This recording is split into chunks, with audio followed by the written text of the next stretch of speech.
Bonjour, bienvenue sur Argus.fr. On découvre la nouvelle BMW série 3. Il s'agit de la 7e génération de la berline familiale du constructeur munichois. C'est un modèle qui sera commercialisé en France à partir du 9 mars 2019, mais juste avant, elle prendra son premier bain de foule au Mondial de Paris en octobre. Pour cette nouvelle génération, les designers ont mis l'accent sur l'éclairage, avec pour la première fois un éclairage laser qui offre une portée qui va jusqu'à 600 mètres au-devant du véhicule, donc ça beaucoup plus pour la sécurité.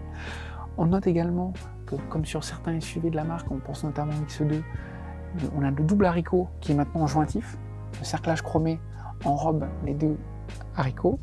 On a également une calandre qui est plus basse, qui est plus large, qui permet d'avoir un meilleur aérodynamisme et puis aussi plus d'agressivité. Le véhicule est bien assis au sol et on a pour l'efficience, qui est aussi une valeur sûre chez BMW, des ailettes mobiles qui permettent d'optimiser le refroidissement.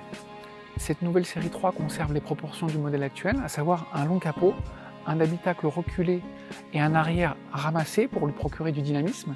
La longueur a progressé de 85 mm, ce qui porte son format à 4,71 m. C'est une taille équivalente aux rivales Audi A4 et Mercedes classe C. Et puis maintenant, on va aller détailler la partie arrière avec ici une signature lumineuse en L. Une des caractéristiques typiques des BMW, c'est ce fameux Hofmeisternick, ce pli qui caractérise la custode. Et sur cette nouvelle génération, en fait, le pli n'est plus sur la portière, il reste sur la custode, ce qui permet d'étirer les lignes et apporter encore plus de longueur. La capacité du coffre demeure inchangée, on a toujours 480 litres, mais les ergonomes ont supprimé le fond de coffre, parce qu'auparavant on avait un double fond et 30 litres dessous. Maintenant tout est monobloc, ça permet de charger des valises plus en hauteur et ça apporte de la praticité. Les designers ont beaucoup travaillé sur l'aérodynamisme et l'efficience du véhicule, avec ces formes ici en forme de flamme qui permettent d'étirer les lignes pour optimiser le CX. Cette nouvelle série 3 a un CX de 0,23, alors que la moyenne du segment c'est plutôt 0,26.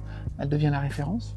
On trouve ensuite ces feux en forme de L qui sont caractéristiques de toutes les BMW. Ça apporte de la simplicité, du dynamisme, et ça permet également d'étirer les lignes pour donner de l'assise au véhicule et donc du dynamisme. À bord de cette nouvelle BMW série 3, c'est la révolution numérique avec une interface digitale devant le conducteur sur une dalle de 12,3 pouces de diagonale. Et puis, on a au centre de la planche de bord un écran tactile qui est bien mieux intégré que par le passé. On a maintenant une diagonale de 10,2 pouces. Alors évidemment, là, il s'agit d'une version la plus haut de gamme. On aura encore une instrumentation analogique sur l'entrée de gamme et un écran qui fait 8,8 pouces. Ensuite, on a ici toujours l'e-drive avec une commande tactile. L'écran est lui-même tactile. On a également ici un pad tactile pour avoir un contrôle le mieux possible de l'interface digitale. On a également des commandes vocales et des commandes gestuelles. Donc il y a une redondance des commandes, mais l'ergonomie est sans faille.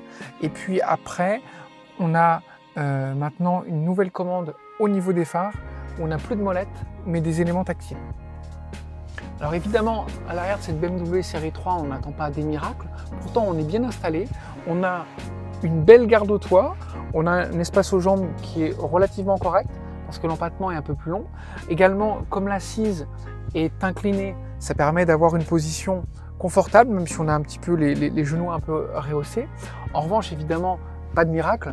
C'est un véhicule qui s'apprécie à deux, comme on atteste la présence de la coudoir, parce que la place centrale, elle est gênée par le tunnel de transmission, l'assise est un peu raide, le dossier également, et puis à la place centrale, on est pénalisé en termes de garde au toit. Au lancement, la gamme de la nouvelle BMW série 3 s'articulera autour de 2 motorisations essence et 3 motorisations diesel.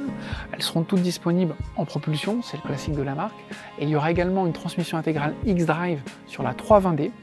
Viendra ensuite à l'été 2019 la version hybride plug-in, et il y aura également la version M40i avec un moteur à 6 cylindres, parce qu'au lancement il n'y aura que des 4 cylindres. Nous on vous remercie de votre fidélité, on vous donne rendez-vous très bientôt sur Argus.fr, et d'ici là suivez-nous sur les réseaux sociaux et sur notre chaîne YouTube. À bientôt.